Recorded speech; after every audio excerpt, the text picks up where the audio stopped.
life changes to the Molten size might give you a little bit of an edge, but I'm excited to see Falcon on this Lancelot. Let's go. This is a comfort hero for their jungle. This is a really huge comfort pick for Kenn. So, and the way that they picked it last, it doesn't seem like they, from the side of Todak, has a counter for it per se. I mean, what are their sources of CC that they have on the table right now? Well, they can take all the CC that is on the other side because they have the Valentina, right? So they have that, but also I believe it was Moon taking the Valentina to mid, if I remember right. So they have that, but you know, to answer your question in turn of especially a Lancelot, like I feel like there has been a little bit of a fall off for Lancelots in at least from what we've seen in the Philippines, but we'll see how it plays out. We're jumping into the land of Dawn. Ladies and gentlemen, welcome to game number 2 here, Todak versus FALCON Esports. We're going to see how these compositions fare against one another and if they clash or not. I mean, for the moment, it does seem like Falcon has an upper edge in the sense that they can go for these really early game pickoffs with the Selena, with the Lancelot as well. But from the flip side, already Yellowflash getting chunked down there. Early aggression here, cutting those waves. So Yellowflash going to be there. But wow, look at Moon as well. He must have taken, oh, the flame shot, not going to connect. Had to flicker out too. So taking quite a beating here in the mid lane to start with. This is some good plays. Falcon sees, oh, they are trying to chunk out Esmeralda very early on, loses out their initial wave so that Thanos can hit level 2 because he's strong at level 2, but then they press mid and they might even get a kill onto 4-Maze. Can they get it? Oh, no. Man. But it's close, guys. It's super close. I mean, look at the aggression that Falcon is putting onto the members of Todak. I mean, 3 members already forced recalls in, the first few minutes. And this is exactly what I was mentioning. This is not a regular Selena. This is Justin Selena. So we'll see how that pans out now that we are going to start setting up for the next neutral objective, of course, in that turtle. Yeah, and going back to the point of Lancelot, right? Lancelot, I just feel like he can still do some pretty crazy things, but overall, it takes that certain situations for him to really kind of pop off to an extent, but at the same time, you know, you can actually make quite a few plays with the Thorn Rose, the Phantom Execution, and kind of finesse the other team if you're able to pull that off, but this is going to be a tough one, I feel like, for Falcon. And right now, Naomi scouting out Yumes here. Now, as you mentioned, Turtle's going to be up here shortly. We'll see how they play this one out. I think they have to take their time here. I'm guessing that Todak is realizing that they don't have as much pressure as they would like to, and now these earlier rotations coming in from Falcon, knowing that they are top side strong, will take advantage of the situation. Now Turtle going to be low. There's a Phantom Execution. It's going to be secured here by Momo. First turtle of the game going to the hands of Todak. Also first blood, this time by 4-Maze. And they get this small lead here, actually. And, you know, we're talking about turtles, right? Turtle objectives early on. We've seen it before where teams have all 3 turtles, let's say the entire game, and they can still fall short. But these minute shields that they get, I mean, these little bit of advantage can play a part here, especially with the lineup that they have. And I want to make a point too. A side note here. We're seeing one of the greatest Transformer skins in this game. I love it.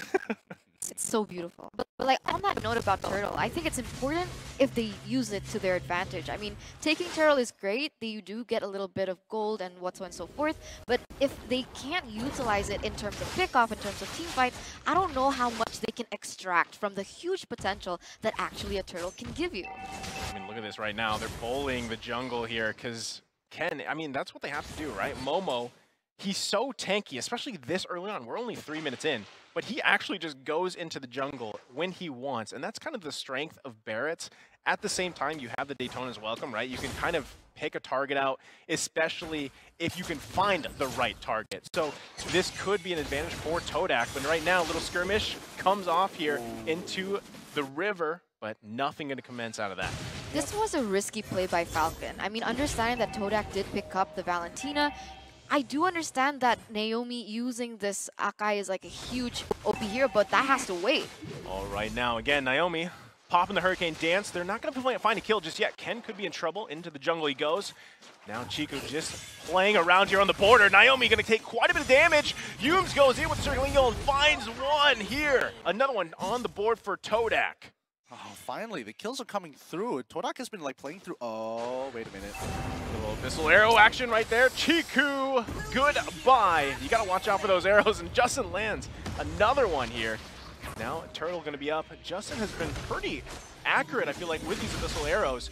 And this could give the sign for FALCON Esports to take the Turtle here. Momo, though, just around the corner, who's going to grab it, and they do. Falcon grabbing this Turtle of the game. Momo could be in trouble here. Gets the Thorn Rones. That's going to be a kill over to Yellowflash. Such huge cover coming in from Yums, though. I do understand that he can do a bit more, but in the sense, he's so good at being able to communicate. The synergy from the side of Todak is definitely there. Just, oh, wait a minute, what's going down there? Who got taken down? Ciku, what happened? Yep, he got caught out by Naomi once more. Naomi is just doing so much work. They're very proficient Akai players, I have to admit here. Doesn't matter who's playing it, somebody is going to catch Ciku, and you don't get to see that very often. But now Todak, I think they have to make a decision right now. How are they going to maneuver? Because they can't seem to use the pressure that they create and the early rotations that they make through the mid lane to actually capitalize on it. Oh my goodness. Again! Wow, Can't this guy miss an arrow already? I'll tell you what, he's got the accuracy here. Forme is actually doing quite a good job here, going against 1 versus 3. The rest of the team's going to show up here. Justin has to go back, gets the Guiding Wind out, and that is quite a performance so far from Formaze. He also had the Vengeance earlier. Still going one-on-one here with Yellowflash, showing his dominance. He's saying not today. Wow, that was huge for the side of Formaze. I mean, what 3v1 situation being able to get out with the Guiding Wind given to them by Yums? This was one of my main questions, right? I understand the Thamus was buffed in the current patch, and how does that fare against the Esmeralda? Would you normally see the Thamus winning lane or the Esmeralda? Well, in the early stages, yes, Thamus would win the lane until Esmeralda is able to get the first 2 items in her kit. Oh, they missed her armor, almost hit again. Moon, I mean, Moon, he's walking. The thing is, when you're thinking of a pro player walking in straight lines, most people, and especially for pros, would assume instantly, oh, you're going to juke it. So walking in a straight line really freaks them out. It's rather frustrating. And this is, maybe this is the new eternal battle here with Thamus and Esmeralda, but now the rest of the team going to go ahead and focus in the mid. Turtle's going to be up again. This is the 3rd one of the game. They could be looking for initiation as Naomi pops the Hurricane Dance. Meanwhile, gotta watch out for Moon too. Circling Eagle's gonna come out. Kenn could be in trouble here. Daytona's welcome. It's gonna get eaten up. Momo finds a target. There's a kill going over to Moon. Yellowflash is actually gonna be in trouble here. Gets Retribution taken down by Momo. And this is gonna be a nice sign for them to go ahead and take this turtle for the game. That's what I was mentioning before. I mean, I told you guys, right, earlier on, I was like, Falcon made a huge risky play, bringing out the Akai in the game, understanding they are going against the Valentina, because that deadly spin was just so huge for them to be able to take 2 members from the side of Falcon down and give them enough space, give them enough momentum to be able to take the next objective on the board. So that is 2 turtle to the side of Todak, and that's not just stopping there. They're going for another turret as well. Yeah, right now another arrow is going to go ahead and land here. And one thing about Selena, because we actually see Selena quite a bit before in all the MPL regions, and you got to give it up here to Justin, right? Landing arrow after arrow. Does that eventually fall off as the game goes on? Because it's very strong early on. Or is it always going to be a threat here, Gideon? It's always going to be a threat. One arrow can really make a difference in a team fight if you hit the right target at the right distance. And look, now Kenn, he's getting afraid. He gets... this is what I'm talking about. Every single time, I feel like I'm cursed at this point. I'm about to say, oh yeah, Falcon's doing great, they lose a fight. And Todak's doing great, they lose a fight. And now another one's about to break out. You say it and it happens, man. This is some other type of casting. But here we go. Now actually just the fight here for these objectives in the jungle too. And time after time, Justin finding the targets. If he can continue to do that through the game, they're going to be in a nice position here to possibly take game number 2 from Todak. But again, we saw the items a little bit ago, and notice there is a minor gold advantage here for Todak. Is their scaling here for this game a little bit better than Falcon? Yes, I would agree that it's actually a lot better for Falcon in comparison to Todak. And I think Todak, they have to play really smart in their team fights, right? It's all about taking the right fights at the right time. And a lot of it is going to be driven by the 2 main carries, the 2 main supports here for the engaged Moon and as well as you. Oh man, another lockdown here in the wall. Momo could be in trouble. Gonna Guiding Wind out of there. Yellowflash trying to zone them out well. Again, this is all for these jungle objectives here. It's just skirmish after after skirmish. Moon gets flame shotted by Justin before Yellowflash is actually taken out of the picture too.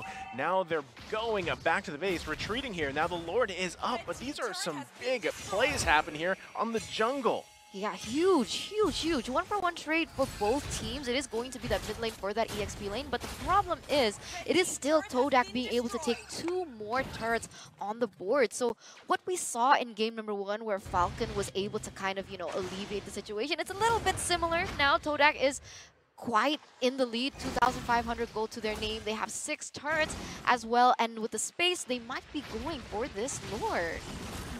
Well, they're going to be sitting on top of it for now. I think it's going to be a roll of a die 50-50 for either side. Todak haven't hit the 32k mark, which means they haven't hit their next item power spike in comparison to Falcon, who's very close behind. So it's risky to do it now because there's no guarantee. I'm curious, what items is Formace actually going for? He is a lot tankier, and he can sustain a lot harder than I would have expected. Yeah, I mean, and right now they're actually going to go ahead and focus on Naomi once again. Has to pop the Hurricane Dance to survive. And right now, like you mentioned, what is Formace doing? Because they are quite tanky. You're talking about a Barrett plus the Thamus here. Another arrow is going to land here. Lord's still not going to be committed on just yet. Moon does have the ultimate of Naomi, so that could be used if they decide to find a pick or a play here. Both teams got to be very careful on this Lord. I love the way they're just dancing with each other right now. They're looking for the right opportunities. They're looking for the right arrow to land, perhaps. But unfortunately, what we see is that it keeps landing onto Momo. Oh no, there it is, Naomi. But look at the jungle here too. Chiku's in trouble now. There's going to be the Thorn Rose. They find one. Lord's going to go ahead and reset, but look at the top as well. A little 2 versus 1 action. Yellowflash has to be careful. There's the Abyssal Arrow. Justin joining back here. Yellowflash 2 versus 2 now. They find the immortality here. They got to be careful because the rest of the team is just around the corner. Kenn now looking on target. He's in trouble. Kenn, can you find the kill? Justin is still alive before he finally gets taken out. Now Naomi going to be focused down here. Momo and Moon, look at them go. Man, 2-for-2 trade there between Todak as well as Falcon, but the way that they were able to separate those team fights into like 3 mini team fights was definitely the way to go. That was ingenious from Todak. That was ingenious. If nobody else saw that, I'm going to tell you, Yums, he's pulling away and he's trying to lead on and bait 2 people to chase him when Falcon could have easily wiped the rest of their team with or without Yums. Yums was a non-factor, but Falcon had their laser-focused eyes on him, and they just couldn't catch him until the very end, which allowed Todak to actually bounce back from some of their death timers to rejoin these fights. Now, notice that the entire fight, top side was getting pushed in. It was a blunder on Todak's side, but they made up for it. Oh man, right now, that whole team fight was very strategic, and all the little, actually it wasn't even a team fight, it was like mini skirmishes that resulted into a team fight, and just a pandemonium here. And again, this is just the first Lord. No one able to secure it just yet, but at this point in time, FALCON Esports has to be very careful here because we saw the power of having those kind of beefy boys, especially in Formace, having the Vengeance. And the way he's building this Thamus, he lasts quite a while here as a front line, but now Yellowflash could be in trouble. Actually going to be just a find here. So again, no one committing just yet. No one committing just yet. They are still waiting once again for that proper strike because you saw the Akai just, flicker in, look for some initiative on the board, but unfortunately it didn't pay too well. But once again, an engage is happening. Oh, Yums doing what Gideon talked about earlier. He's trying to bait some people out here. Formace popping the Vengeance going on here. And they find Yellowflash. That's going to be a nice pickup. They could go and just get the Lord now as Falcon is down 1. Also, lanes being pushed in. This is the perfect time for Todak to take an objective. Such a beautiful play now. Wait, hold on. Right when we were about to get into the climax, I swear, it's international tournaments and it's always me. I'm cursed. I'm cursed. We're sharing a desk with the guy. It's all right. It's all right. I mean, for a minute, we have some time to rest. I think Naisu's a bit flabbergasted, perhaps, with how much action has just been happening from the get-go. I mean, what happened in those last few minutes? So, a lot of the macro play coming out from Todak is very simple. They know that they have pushing waves, they set up for pushing waves, and then they start dancing around the Lord. They're telling Falcon, hey, if you come on over here, maybe we'll get into a bit of a fight. Maybe you're gonna, and for a fact that Falcon will win that overall team fight. That's why you can see Todak pushing in and then pulling back out, wasting their time as the top and bottom lane start to push in. You notice immediately Kenn sees that the bottom side is pushing, so he has to go and match it, clear it off, and come back. But what about top side? What do you do then? That's when Todak start to pull the triggers. Let's get a little bit more antsy. Let's get a little deeper. And if we get this catch, it's even better for us because we can guarantee a Lord. With this single pick, there is not enough members for Falcon to take on Todak by this Lord. They have to send one person up top to clear that wave and 3 people to delay this Lord as much as possible, maybe even get a pick. In addition to that, I also think it's really important, even if they go in for team fights, let's say 5 versus 5, it all depends on the timing of when they take out the deadly spin. Yeah. Because I see like that being like a huge factor, right? Because if, let's say the Valentina, let's say if Moon does it first, it does seem like it plays to their advantage. But if they're able to land a really good deadly spin on one of the members from the side of Todak, like they did before, it usually sways into the hands of Falcon themselves. Well, we're jumping right back into the game, and I was going to say, I believe Lord was going to be secured here, so it is taken by Todak. Now Naomi doing work on Moon. Moon, you got to be careful. You're not that strong as an Akai, and he gets taken down by his mirror. Naomi now going to be focused here for Formaze, eating up. Momo finds a target. Can they get this one? Silent goes down. Big pickup here. Double kill for Formaze. And now working to crack open the base for Falcon. They're going to try their best to defend here. Formaze got to back off here. They clear the minions. They buy a little bit of time for now. Now this changes everything, right, Gideon? This changes a lot of things, but while we still have time, let's quickly pull up the item list. I'm not sure what Kenn exactly is building. He's looking like he's got a lot more HP than he should. Naturally, for a Lancelot, I'm guessing he's probably got like, yep, there we go, Sky got intel. And right now, they're going to go ahead and get this middle turret. It's actually still standing, but the Lord's going to be up top. They get the flicker out too. Phantom Execution going to come out. They give him Justin. Yo, you're in trouble. Mega kill for Formaze. Now the base exposed here as the mid turret's going to go down too. They have to take out this Lord to buy some more time. They're minus Justin. That's going to be a tough one for Falcon Esports to defend, but so far, they're doing it. Luckily, they still have the carry, right? We doubted this pick in the drafting phase, but this is exactly what a carry can do, right? If the Lord does come into their base, if the Lord does siege, the carry does have that possibility. But what I'm worried about, in a sense, is that the carry is lacking so much in range. If we compare it, let's say, to the Popple and Koopa, like Todak, they have the siege, but what does Falcon have to be able to give them an edge in terms of that range problem? Well, I think it's space. There's I think a lot of it has to do with space. But now looking at the items, we're noticing. Oh my goodness, Kenn went with a full tank build. He's got no damage. He's got no damage whatsoever. He's got Curse Down. He's got Twilight Armor. Okay. He's at least he has a Thunder Belt, which gives him some form of true damage and actually works in favor with his max HP. But he knows for a fact that he's going to get burst down relatively quick, so he'd rather go with this for the safer route to try and take on Ciku. Right now, they're actually going to look at the potential here from Moon. So they're actually going to go ahead and get that heavy spin out now, and so they're down that, but still, there's some potential here for Todak to push in. Actually, they're doing quite a good job at keeping them from resetting too. They might look at the push and pull that is happening. Falcon Esports does not want them to go back, but this is what we were talking about, the push and pull. Todak saying, hey, come here, guys, and then Falcon pulling off. So what is the moment for Falcon Esports to turn this around? I mean, Todak is just doing a great job so far. What does Falcon Esports have to do here, Gideon? All right, so the stalemate comes down to one simple fact. If Moon has his ultimate, Naomi doesn't want to stay close to him. He doesn't want to give him that free ult. And if he does, that's when both sides are going to be holding it against each other. Who is going to pop it first? And whoever pops it first usually is going to die first.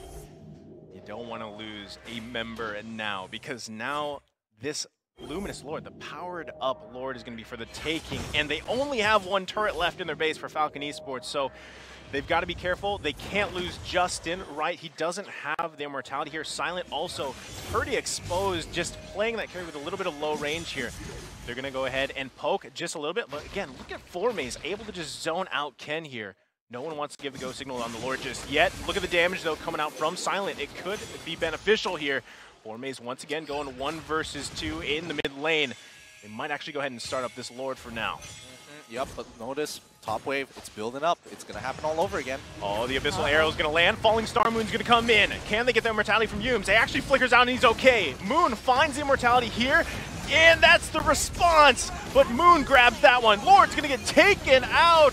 It's secured here by Kenn with the retribution, and now they're turning around. Naomi's got to be very careful. He's got a little bit of regen. Justin goes and goes down here. Moon, nice pickup there. Another immortality is going to be popped. Can they follow it up on this? And they fall here. 3 down for Falcon Esports. Oh no, they have the Lord in their hands, but unfortunately they were forced to lose 3 members in there at the same time. And now what is going to happen here? It seems like Todak, they're going to push for the end perhaps. Oh, they're looking for the kill angle right here, but they're going to notice very quickly it's not going to be that easy. Oh man, right now, Silent, they're actually focused on side. Look at the damage from Moon! He's actually going to force him to go back, but Naomi, you can't do much. Silent? And this could be it. Todak taking game number 2, evening it out to 1-for-1. No way that's a kill angle. No way. Oh my goodness. Well done to both of these teams.